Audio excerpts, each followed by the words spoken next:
Hello, my beautiful teachers. I always feel like I can sing in these ones because I don't have to be like the calming yoga voice. Welcome. So if you've clicked on this video, you are wanting your 5 top tips, well, my 5 top tips to yoga sequencing. If you've done my YouTube videos or you're a student with me in person, you'll know that there's quite a lot of movement in my classes. There's quite a lot of unconventional things that I put in. So if you are getting creative with your sequencing, or if you have just done your yoga teacher training, these 5 things I want you to be aware of. The first one, and the most important one, is what is my intention/purpose?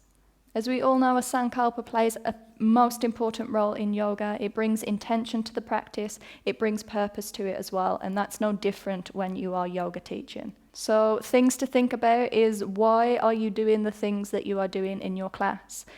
I always say there should be always method to the madness. I don't care what you are telling people to do, but there should be a specific reason as to why you're asking your students to do it. So as you move through your sequencing, your purpose should always be referred to. You should always be asking if every move, every posture that you are putting in the sequence serves to benefit your purpose.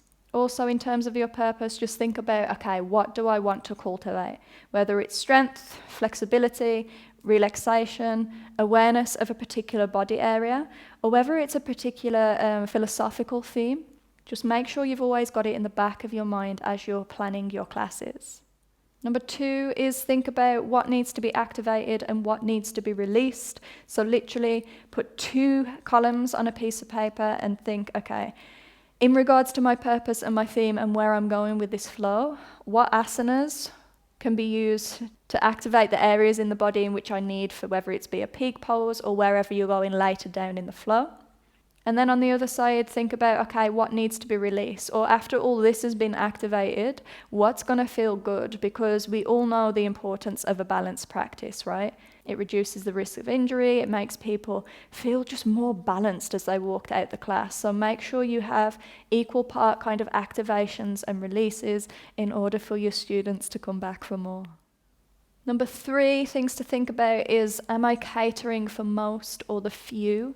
I know it's easy to get carried away, especially when we're into kind of creative sequencing mode, and we only have our own bodies to go off, right? So our own bodies only give us one perspective. So when you're in your creative zone, think about, okay, are my students, or the students that you know possibly are going to turn up, is everyone going to be accounted for here?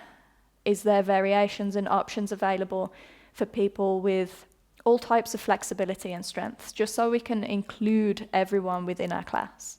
So number 4 is take into consideration the time of the class and when it will be practiced. So me being cabin crew, I know a lot of mums will agree with me that your circadian rhythm does play a vital role. Now, yoga practice should take this into consideration. So if you're doing an early morning practice, it's important to get people moving, to get the lymphatic system going, to wake the body up. But also on the flip side, if you're doing something pretty late at night, you don't want to stress the body too much, right? We don't want our students leaving pretty wired and then thinking, oh my God, I can't even sleep. So at night, make sure you are winding them down enough, giving them enough time to just drop into the parasympathetic nervous system. If you're doing it in the morning, go a little bit harder towards the end, just so they get that kind of, waking up energy. And number 5, the last one, is think about, how can I make this relatable? I always say that yoga teaching is an art in language. It's important, even just the words that we use, the way that we're cueing postures.